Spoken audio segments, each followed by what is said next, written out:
डोसा ले लो, मसाला डोसा ले लो, चटपटा मसाला डोसा खा लो। हेलो बुड्ढे, ओ हेलो, अबे बहरे रुको। ओए सुनाई नहीं देता क्या है? कब से कह रहा हूँ कि रुको रुको, लेकिन तुम अपनी धुन में चले जा रहे हो। माफ करना बाबूजी, सुन नहीं पाया। मेरा भी आप जैसा बेटा है, पढ़ लिख कर बेरोजगार है। 2 दिन से वो बीमार है, बस उसी के बारे में सोच रहा था। गलती हो गई। और गलती नहीं हुए, अच्छा हुआ कि तुमने सुना नहीं। चलो जाओ, अपने संक्रमित डोसे की दुकान कहीं और जाकर लगाओ। बीमारी फैलाने हमारे इलाके में मत आया करो। बाबूजी ले लो ना एक डोसा, सुबह से एक भी नहीं बिका है। और नहीं बिका तो मैंने कौन सा ठेका ले रखा है तुम्हारे मसाला डोसा को बिकवाने का? रामखोर कहीं का, न जाने कहां से आ जाते हैं। वहीं बगल से पंडित ज्ञानचंद गुजर रहे थे। उन्होंने सेठी की बातें सुनी तो उन्हें बुरा लग गया। अब बेटे ऐसा नहीं कहते, ये तुम्हारे बाप की उम्र के हैं। ओ देखो ओ पंडित, ज्यादा तरफदारी मत करो, समझे? कहाँ लिखा है कि ज्यादा उम्र के लोग हरामखोर नहीं होते? एक तो बीमार बेटे का संक्रमित डोसा बेच रहा है। अगर नहीं बेचेगा तो खाएगा क्या? और बेटे का इलाज कैसे करवाएगा? अगर इलाज कराने के पैसे नहीं है तो तुम लोग बच्चे क्यों पैदा करते हो? हैं? खाने को रोटी नहीं, लेकिन हरामजादे 6-6 बिल्ले पैदा करेंगे। मूर्ख, बदमाश, क्या यही पढ़ाया लिखा है तेरे माँ बाप ने? हराम की कमाई तेरा बाप खाता होगा, हरामखोर तो तू है। चलिए पंडित जी, इसे मुंह लगाकर अपनी जुबान क्यों गंदी कर रहे हैं? जाने दीजिए, हम लोग तो पल दो पल के लिए इनसे मिलते हैं।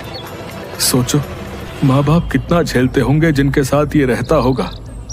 ज्ञानचंद और बाबूलाल वहाँ से चले जाते हैं। इधर सेठी उन लोगों की बात को अपनी प्रतिष्ठा से ले लेता है और बाबूलाल को मजा चखाने के लिए बिलुआ से जाकर मिलता है।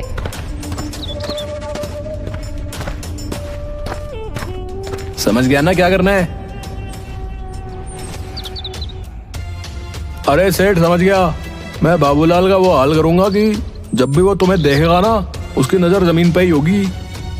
ठीक है, ये लो 5,000 रुपए एडवांस, और 5,000 रुपए काम होने के बाद मिल जाएंगे। अगले दिन जैसे ही बाबूलाल अपना ठेला लेकर मसाला डोसा बेचने निकलता है, सुनसान गली में सेठी के इशारे पर बिलुआ और 2-3 लड़के मिलकर बाबूलाल को पीछे से कंबल ओढ़ा देते हैं और डंडे, लाठी, लात, घूंसों से उसको बहुत पीटते हैं और अधमरी हालत में छोड़कर चले जाते हैं। अरे बिलुआ, चल छोड़ दे अब, नहीं तो कहीं टपक गया तो पुलिस केस हो जाएगा। चल भाग, लगता है कोई आ रहा है। बाबूलाल वहीं पड़ा कराह रहा था, तभी उधर से ज्ञानचंद आ रहा था। अरे बाबूलाल, तेरी ये हालत किसने की? क्या हो गया तुझे? यूं सड़क पर क्यों पड़ा है? पंडित जी, उन्होंने बहुत मारा, अब मैं नहीं बचूंगा। मेरे परिवार का क्या होगा? कुछ नहीं होगा बाबूलाल, धैर्य रख, तुम्हें कुछ नहीं होगा। बाबूलाल बेहोश हो जाता है। ज्ञानचंद किसी तरह बाबूलाल को अस्पताल ले जाता है। अस्पताल में बाबूलाल का परिवार पहुंचा होता है। देखिए, इनके माथे पर बहुत चोट आई है, जिससे इनकी याददाश्त भी जा सकती है। जल्द से जल्द हमें ऑपरेशन करना होगा। इसके लिए जरूरी पैसे जितना जल्दी हो सके आप काउंटर पर जमा करवा दें। वैसे तो मुझे पता है कि एक गरीब आदमी के घर दाल रोटी भी पूरी नहीं रहती, पैसे तो दूर की बात है। सही कहा पंडित जी आपने, हमारे घर में फूटी कौड़ी भी नहीं है। करीब 1 सप्ताह से बेटा युगवीर बीमार है। हाँ पंडित चाचा, भैया तो कमजोरी के कारण आज भी घर में गिर पड़ा था। मेरे पास भी पैसे नहीं जिससे मैं मदद कर सकता। डॉक्टर साहब, आप ऑपरेशन की तैयारी कीजिए, मैं पैसों का इंतजाम करके लौटता हूँ। भैया आप कहाँ जाओगे? आप तो खुद बीमार हो। हाँ बेटा, मधु सही कह रही है, आज तू घर में गिर पड़ा। तू रुक, मैं कहीं ना कहीं से पैसों का इंतजाम करती हूँ। निर्मला के निकलने के कुछ देर बाद युगवीर भी वहाँ से निकलकर पैसों का इंतजाम करने चल देता है। निर्मला सेठ करोड़ी मल के पास पहुँचती है। देखो सेठ जी, मैं आपके द्वार पर पहली बार आई हूँ। आंचल फैलाकर अपने पति के इलाज के लिए पैसा मांगती हूँ, जितना जल्द होगा लौटा दूंगी। देखो निर्मला, आज ही हमने एक जमीन की रजिस्ट्री करवाई है। ओह हे भगवान, अब मैं क्या करूं, कहाँ जाऊं? तुम कहो तो मैं अपने मित्र से बात करके पैसे दिलवा दूंगा। लेकिन इसके बदले तुम्हें मकान के कागज देने होंगे। नहीं, मकान हमारे पूर्वजों की एकमात्र निशानी है। ठीक है, तो पैसों का इंतजाम और कहीं से कर लो। ठीक है, जब घर वाला ही नहीं रहेगा तो घर को रख कर क्या होगा। मैं मकान को गिरवी रखने को तैयार हूँ, मुझे पैसे ला कर दीजिए। उधर युगवीर अस्पताल से निकलकर कुछ दूर गया ही था कि वो फिर से गिर पड़ता है। अस्पताल के स्टाफ के लोग उसे पकड़कर अस्पताल में भर्ती करवा देते हैं। निर्मला सेठ से पैसा लेकर सीधा अस्पताल पहुंचती है। दोनों के इलाज में लगभग सारे पैसे खर्च हो जाते हैं। बचे हुए पैसों से 1 महीना घर जैसे तैसे चलता है। अरे युगवीर, पिताजी कैसे हैं? बहुत सुधार है, बस थोड़ी सी कमजोरी है। तभी निर्मला आकर बोलती है, अरे पंडित जी, घर के अंदर आइए ना। बाहर से हालचाल पूछ यूं ही चले जा रहे हैं। आपसे मिलकर उन्हें भी मन लग जाएगा। दिन भर बिस्तर पर पड़े पड़े जाने क्या सोचते रहते हैं। मधु, पंडित जी के लिए जरा चाय तो बना कर लाना। कैसे हो बाबूलाल? अब तबीयत कैसी है तुम्हारी? ठीक है पंडित जी, सब आपकी कृपा है। बस तुम चिंता क्यों करते रहते हो? भगवान सब ठीक कर देंगे। चिंता कैसे न करूं पंडित जी, विवाह योग्य जवान बेटी घर में बैठी है। युगवीर पढ़ लिख कर भी बेरोजगार घर में पड़ा है। मेरी हालत तो बिलवा और सेठी ने मिलकर ऐसी कर दी है कि किसी काम का ना रहा। क्या कहा? सेठी और बिलवा ने मिलकर आप पर हमला किया?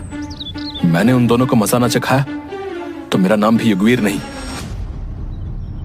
बेटा, जाने दे, हम लोग गरीब हैं, घर में रोटी कैसे बनेगी, इसके अलावा कुछ नहीं सोचते। हाँ बेटा, अब घर की सारी जिम्मेदारी तुम ही पर है। घर भी गिरवी से छुड़ाना है। अब ठीक है बेटा, अब मैं चलता हूँ, मुझे एक पूजा करवानी है। पंडित जी के जाने के बाद, क्यों नहीं मधु, तुमने पंडित जी को चाय क्यों नहीं दी? माँ, एक भी चम्मच चीनी नहीं है घर में। ओह हे भगवान, इतनी दरिद्रता किसी को न दिखाना कि घर में पंडित जी को एक कप चाय तक देना नसीब ना हो। तभी सेठ करोड़ीमल अपने लठैतों के साथ वहाँ आता है। चलो निर्मला, 1 महीने से ज्यादा हो गया, अब मैं बर्दाश्त नहीं कर सकता। निकलो घर से और चाबी लाओ घर की। घर की चाबी? और तुम्हें क्यों दूं? क्योंकि अब यह घर मेरा है। तुमने जो बाबूलाल के इलाज के लिए घर भेज दिया था, वो याद नहीं क्या है? ये देखो उसके कागज। अरे चलो भाइयों, अपने अपने काम पर लग जाओ। सारा सामान बाहर निकाल कर ताला लगाओ जल्दी। कमीने, तुझे कीड़े पड़ेंगे। गिरवी के नाम पर पूरा मकान लिखवा लिया। याद रख करोड़ीमल, ऊपर वाला सब देख रहा है। करोड़ीमल सारा सामान घर के बाहर फेंकवा कर घर में ताला लगा देता है। बाबूलाल का परिवार जैसे तैसे ज्ञानचंद के मकान में शरण लेते हैं। युगवीर बाबूलाल वाला ठेला ठीक करवा कर मसाला डोसा अपने नए अंदाज में बेचना चालू कर देता है। भैया आओ, भाभी आओ, चाचा के संग चाची आओ, मौसी और मौसा आओ, दुनिया का बेस्ट मसाला डोसा खाओ। दिन भर में मात्र 3 डोसे बिकते हैं। रात को लौटते समय युगवीर बरगद के पेड़ के नीचे ठेला लगाकर निराश मन से सोचता है, हे भगवान, अब क्या करूं? इतनी मेहनत के बाद मात्र 3 डोसे बिके। राशन वाले का कर्ज हो गया अलग से। बाप अपाहिज पड़ा है, बहन भी शादी लायक है, घर बार बिक चुके हैं। मैं हट्टा कट्टा होकर भी कुछ नहीं कर सकता। मुझे मर जाना चाहिए। इतने में युगवीर बांसी लगाने जा रहा था। तभी उस पर रहने वाला गधैया भूत युगवीर से बोला, मूर्ख मत बन युगवीर, क्या इससे तुम्हारा परिवार खुशहाल हो जाएगा? कौन है? सामने क्यों नहीं आते? मैं हूं गधैया भूत। इतनी जल्दी हार मान गए? सोचो, तुम्हारे पिताजी ने 20 साल से न जाने कितने दुख झेलकर तुम्हें पढ़ाया लिखाया। देखो युगवीर, मैं एक मस्त मौला भूत हूं। तुम अच्छे इंसान हो, इसलिए मैं तुम्हारी मदद करूंगा। मैं क्या करूं? पूरी मेहनत और लगन से डोसा बेचने निकला, लेकिन मात्र 3 डोसे बिके। मुझे पता है। ये लो, ये जादुई कड़ी के पत्ते कल से अपने डोसे और सांभर में डाल देना। फिर देखो गधैया का कमाल। जाओ जाओ, अब मेरा आराम करने का वक्त है। अरे वाह, क्या सच में भूत भाई? अगर ऐसा हुआ तो मेरी सारी परेशानियां दूर हो जाएंगी। जय गधैया भूत की। युगवीर कड़ी के पत्ते लेकर वहां से चला जाता है और दूसरे दिन अपने घर में कड़ी के पत्ते डालकर बेचने निकलता है। बन गया आज सारा माल। खुशबू तो लाजवाब आ रही है, थोड़ा चक्कर देखता हूँ। तभी थोड़ा सा सांभर कटोरी में लेकर चखता है। अरे बाप रे, इतना ज्यादा टेस्टी सांभर कैसे बन गया? वाह वाह, मजा ही आ जाएगा।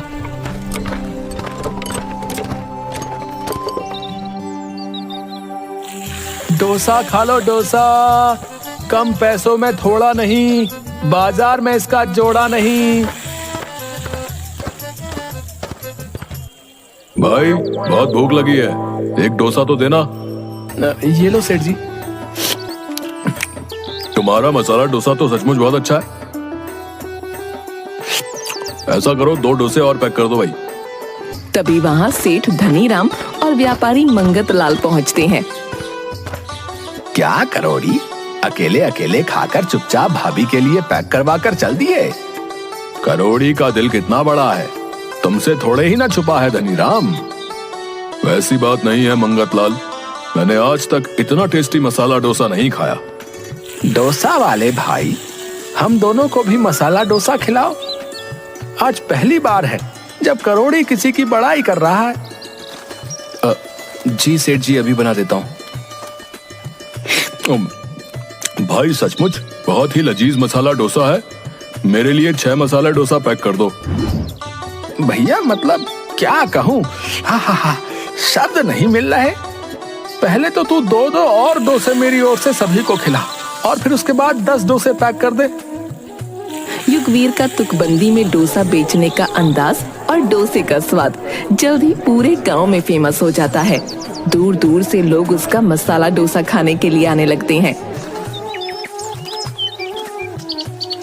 कुछ ही दिनों में युगवीर शहर में जाकर एक मसाला डोसे की दुकान खोल लेता है।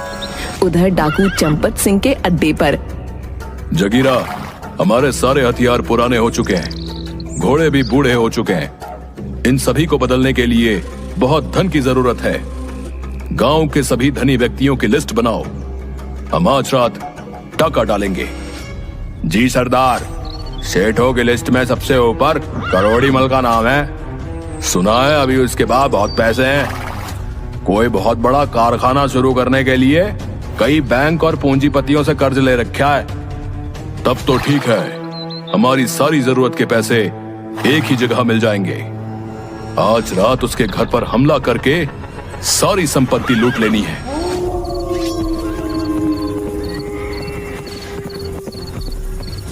रात में करोड़ी मल के घर पर सरदार, मैं बर्बाद हो जाऊंगा, मत लूटो, ये सारे मेरे पैसे नहीं हैं। तुम्हें अगर हफ्ता चाहिए तो मैं खुद पहुंचा दूंगा। देखो सेठ, मुझे जितने पैसों की जरूरत है तू अपने से नहीं पहुंचा सकता, इसलिए हमें काम करने दे। जगीरा, एक एक ईंट तक ले लो। कल अगर पैसा घटा तो मुझसे नहीं कहना। उस्ताद आप चिंता मत करो, एक चम्मच तक नहीं छूटेगी। लूट की खबर फैलते ही करोड़ी मल को कर्ज देने वाले उसकी सारी संपत्ति को नीलाम कर अपना कर्ज वसूल लेते हैं। युगवीर अपना घर भी उस नीलामी में 2 गुने दाम पर खरीद लेता है। करोड़ी मल का पूरा परिवार पाई पाई को मोहताज हो जाता है। उधर शहर में एक दिन